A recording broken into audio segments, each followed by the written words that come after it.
Organizing your files outside of Premiere is smart, but keeping things organized inside of Premiere is critical. In this lesson, you will learn how to organize your files inside of Premiere. So organizing your assets and your files inside of Premiere is pretty simple, and you can choose how much organization you want to use depending on the complexity of your project. If you have a project that only has 3 or 4 assets, you may not need to make a whole bunch of folders and change label colors and rename your clips. But as your projects become more complicated, it's going to really help to keep things organized. One of the easiest ways to keep your project organized is to use bins. Now, bins are basically video editing jargon for folders. You see, they even look like a folder icon. And this is going to be very similar to how you keep your folders organized, or how I hope you keep your folders organized outside of Premiere. You can see that when I imported these files right here, Premiere preserved the folder structure for me, and these files are organized exactly like I had them organized outside of Premiere, which is very handy.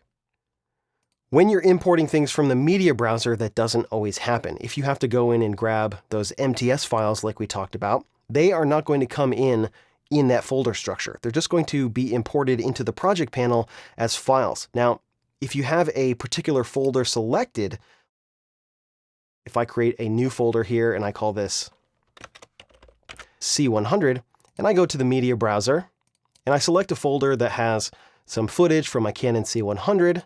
So I go in here, C100, there's that private folder. If I double click on that, I can see some MTS files. So if I just import one, because I had the C100 folder selected, it's going to put this MTS file in that C100 folder.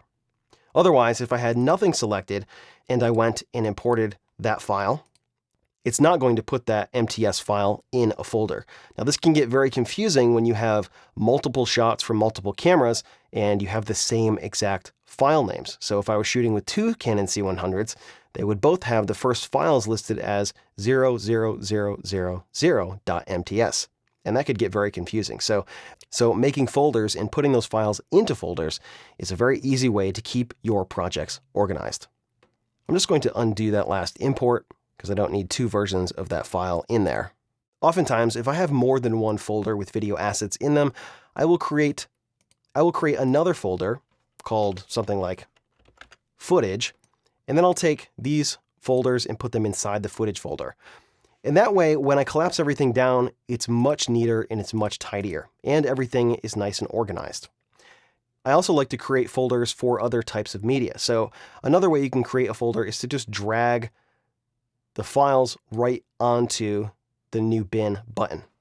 So I might call this still or stills. And then because this is a graphic element, I might drag this into another bin here and call this graphics. And that way, if I were to, say, grab a few photos, I could import these, and when I do, I'm going to drop them right into the stills folder. And then I can take these and select them, drag those to a new bin, and I'll call this photos. So now I'm really starting to get things organized really nicely in my project. If I have any audio assets, I like to put those in their own folder. So I'll make an audio folder. If I have any titles, I usually create a folder for all the titles. If I have more than one sequence, I will create a sequence. And I'll usually create another folder called mats. And inside the mats folder, I will put color mats. And inside the mats folder, I usually will put some different color mats. So if I right click over here, I can choose new item and then choose color mat, which is almost off the screen here. I can also do it up here, file, new, color mat. And I can select my settings here. I'm just going to click OK. And then maybe I'll just make a white mat. So I'll label this mat.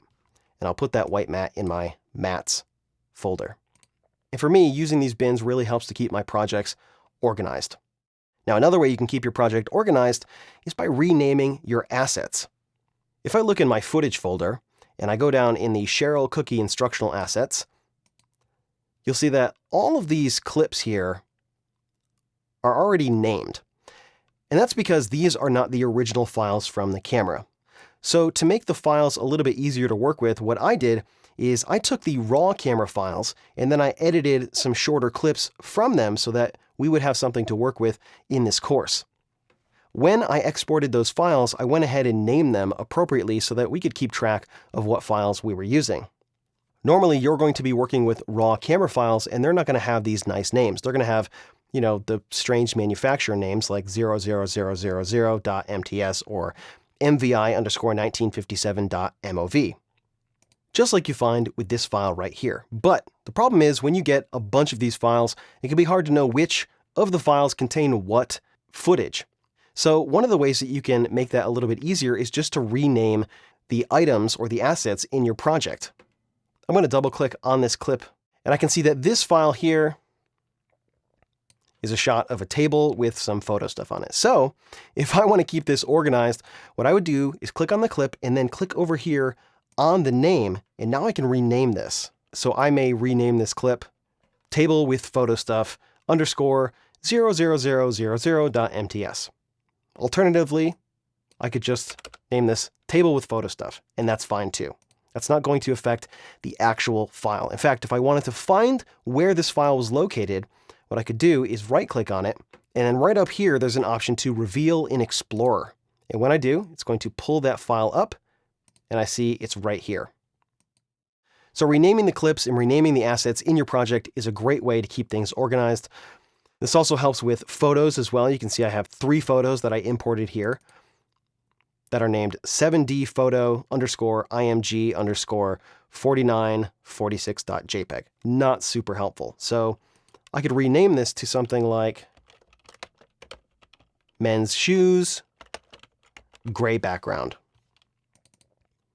I could say this is men's shoes, blue background.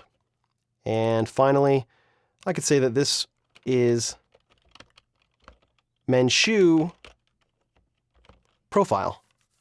And this will make it much easier to navigate my project, especially when it comes to searching for files. Now you see there is a search box up here. So if I wanted to find some of the footage that has eggs in it, because I named those clips, I can just type eggs right up here.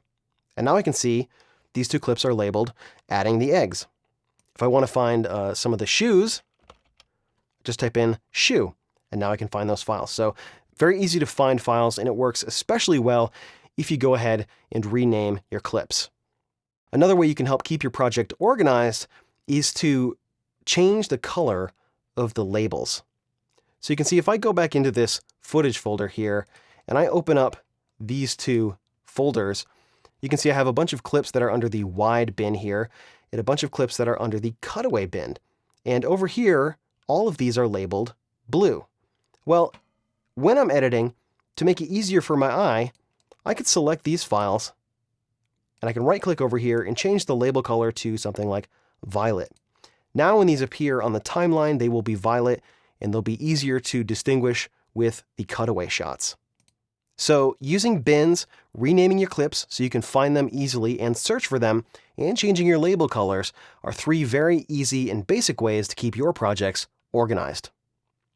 In the next lesson, you're going to learn how to create a sequence and add your assets.